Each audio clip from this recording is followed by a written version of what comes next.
Hi friends, நான் தான் உங்கள் டிகே. ஸோ இதுக்கப்புறம் என்ன வீடியோஸ் பண்ணலாம் அந்த விழாவுக்கு அப்புறம் ரொம்ப யோசிச்சுட்டு இருந்தப்போ தான் அந்த நிலாவை பார்த்துட்டு ஒரு ஐடியா வந்துச்சு.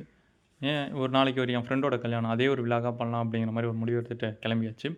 ஸோ நெக்ஸ்ட் டைம் அதுக்காக கிளம்புறத ஷர்ட்லாம் அயன் பண்ணிவிட்டு பேக் பண்ணிட்டு என்னோடய ஃபேவரட்டான ஒரு ஷர்ட் எடுத்து உள்ளே வச்சுட்டு டிஷர்ட் எடுத்து அண்ட் ஆல்சோ உங்களுக்கு எல்லாத்துக்கும் ஒரு சர்ப்ரைஸ் இருக்குது. ஸோ பஸ்ஸை ஏறி கிளம்பி போய்கிட்டு இருக்கிறப்ப தான் அதே போகிறப்ப ஜிப்சி படம் பார்த்துட்டே போனேன். இன்னும் எனக்கு மோட்டிவேஷனாக இருந்துச்சு.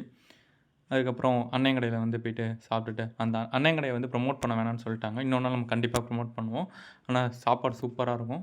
அப்புறம் காவேரி பாலத்தை அப்படியே ரசிச்சுக்கிட்டே போயிட்டு அங்கேயும் சத்திரம் போயிட்டு சத்திரத்துலேயும் பஸ் ஏறி ஜங்ஷனில் போயிட்டு அங்கே தேசிய கொடிக்கு ஒரு சல்வீட்டை போட்டு அதுக்கப்புறம் போயிட்டு டிக்கெட் எடுக்க போயாச்சு.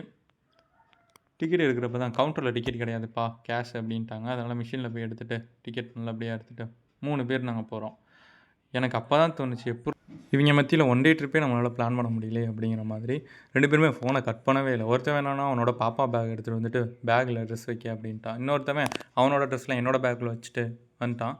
அப்புறம் போய்கிட்டு இருக்கிறப்ப தான் 3 நேத்தியை விட இன்றைக்கி ரொம்ப சூப்பராக இருந்துச்சு. அதை ரசிச்சுட்டு அப்படியே நம்ம பிளாட்ஃபார்ம் 5th அங்கே போயாச்சு. நம்ம ட்ரெயின் வருதா அப்படின்னு பார்த்துக்கிட்டே இருக்கிறப்ப வந்துச்சு ஒரு ட்ரெயின். ஆனால் அது நம்ம ட்ரெயினில் 11:30 தான் நம்ம ட்ரெயின். அவன் நம்ம 10 ட்ரெயினுக்கு போயாச்சு.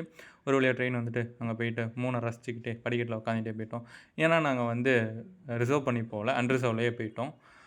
ஒவ்வொரு ரிசர்வ் கம்பார்ட்மெண்ட்டில் போய்ட்டு உட்காந்தா டிடிஆர் அங்கேருந்து தம்பி அன்ரிசர்வுக்கு போப்பா அப்படின்ட்டு விரட்டி விட்டார். நாங்களும் ஒவ்வொரு அன்ரிசர்வ் கம்பார்ட்மெண்ட்டாக போயிட்டு ஸ்டெப்ஸ்லேயே உட்காந்துட்டு ராமநாதபுரம் வரைக்கும் வந்தாச்சு. நல்லபடியாக சேர்ந்துட்டோம் 3 பேருமே. அதில் எங்கள் கூட ஒருத்தன் நல்லபடியாக உட்காந்து தூங்கிட்டான் மேலே படுத்து.